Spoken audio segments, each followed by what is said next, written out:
मैं हूं अंकुर और आप देख रहे हैं सत्यहिंदी.com। सत्यहिंदी.com को आप लोगों का लगातार भरपूर प्यार मिल रहा है और इसीलिए हम आगे भी बढ़ रहे हैं। अगर आप चाहते हैं कि हम इसी तरीके से आपको सच दिखाते रहें तो आपको एक काम करना होगा और वो है डिस्क्रिप्शन में दिए हुए लिंक पर क्लिक करिए। चलिए अब एक नजर डाल लेते हैं अब तक की सुर्खियों पर। भारत में 24 घंटे में 1553 नए पॉजिटिव मामले आए हैं। 36 लोगों की मौत हुई है, जिससे देश में कोरोना पॉजिटिव लोगों की संख्या बढ़कर 17,265 तक पहुंच गई है और कुल 543 लोगों की मौत हो चुकी है। इसके अलावा 2,546 लोग पूरी तरह ठीक हो चुके हैं। स्वास्थ्य मंत्रालय के संयुक्त सचिव लव अग्रवाल ने कहा है कि लॉकडाउन का सकारात्मक असर साफ दिख रहा है। भारत में कोरोना केस के डबलिंग का रेट 7.5 दिन हो गया है। पहले 3.4 दिनों में ही कोरोना पॉजिटिव के मामले 2 गुना हो जाते थे। उन्होंने कहा कि मरीजों की ठीक होने की दर 14.75% हो गई है। इसके अलावा उन्होंने बताया कि 59 जिलों में 14 दिनों से कोरोना का एक भी केस नहीं आया है। Indian council of medical research यानी कि ICMR के एक वरिष्ठ वैज्ञानिक का कहना है कि भारत में करीब 80% ऐसे कोरोना के मरीज हैं जिनमें कोरोना वायरस के कोई लक्षण ही नहीं दिखे थे। इससे स्थिति चिंताजनक हो गई है क्योंकि कोरोना वायरस से संक्रमित होने के बाद इसके लक्षण दिखने में 1 से 14 दिन तक का समय लग जाता है, यानी इतने लंबे समय तक वायरस एक से दूसरे लोगों में फैलता रहेगा। स्वास्थ्य मंत्रालय के मुताबिक केरल और ओडिशा में हालात लगातार बेहतर हो रहे हैं। गोवा के सभी मरीज ठीक होकर अपने घर जा चुके हैं और आज की तारीख में गोवा में कोरोना का एक भी एक्टिव केस नहीं है।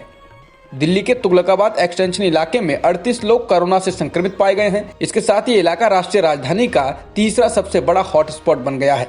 दक्षिणी दिल्ली के इस इलाके में संक्रमित पाए गए इन सभी लोगों को क्वारंटीन में भेज दिया गया है। स्वास्थ्य अधिकारी इन लोगों के संपर्क में आए तमाम लोगों का पता लगाने की कोशिश कर रहे हैं ताकि जांच की जा सके कि उनमें से कितने लोगों को संक्रमण हो चुका है। कोरोना वायरस लॉकडाउन में गरीबों और जरूरतमंद लोगों के खातों में मोदी सरकार की ओर से ट्रांसफर की गई सहायता राशि को नाकाफी बताते हुए कांग्रेस पार्टी ने हर खाते में 7,500 रुपए देने की मांग की है।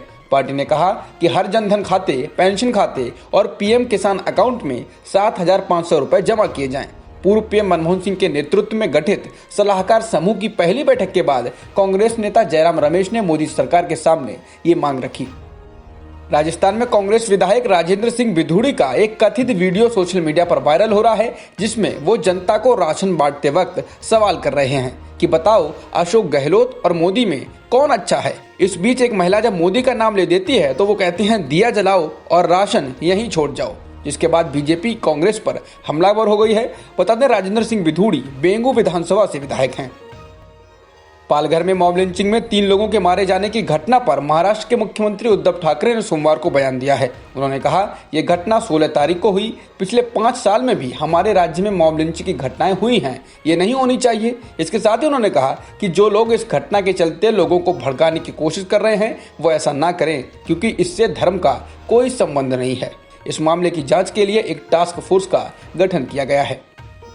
केंद्र सरकार की आपत्ति के बाद केरल सरकार ने राज्य में लॉकडाउन में दी गई अतिरिक्त ढील को वापस ले लिया है। बता दें केरल में रेस्तरां व किताब की दुकानों को खोलने, शहरों के बीच बसों को शुरू करने, स्थानीय दुकानें खोलने की अनुमति दी गई थी, जिसके बाद केंद्र सरकार ने आपत्ति जताई और केरल सरकार से जवाब मांगा था।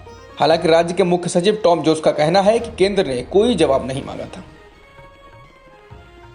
भारत के प्रत्यक्ष विदेशी निवेश यानी कि FDI नियम में हालिया बदलाव पर चीन खफा है। उसने इसे विश्व व्यापार संगठन यानी कि WTO के मूल सिद्धांतों का उल्लंघन करार दिया है। चीन ने कहा है ये भेदभावपूर्ण है और बगैर किसी भेदभाव के मुक्त व्यापार के नियमों के खिलाफ है। बीजिंग ने उम्मीद भी जताई कि भारत जल्द ही इस बदलाव को वापस ले लेगा।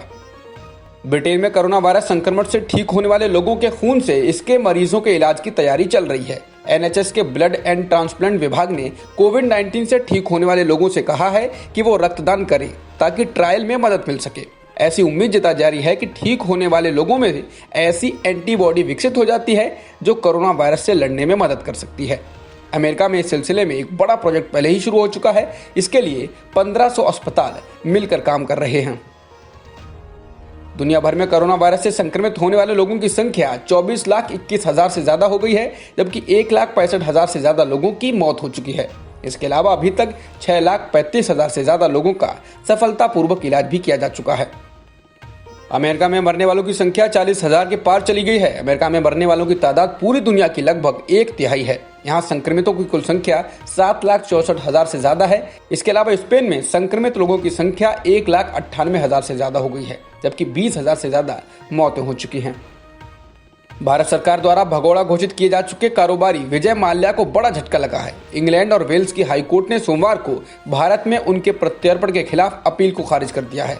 भारत में कई बैंकों से उनकी कंपनी किंगफिशर एयरलाइंस द्वारा उधार लिए गए 9,000 करोड़ रुपए के वित्तीय अपराधों के लिए विजय माल्या वांटेड है। हाईकोर्ट के इस फैसले के बाद अब माल्या के प्रत्यर्पण पर अंतिम निर्णय का मामला वहां की गृह सचिव प्रीति पटेल के पास जाएगा। अब तक की खबरों में इतना ही। बाकी खबरों के लिए बने रहिए सत्यहिंदी.com के साथ।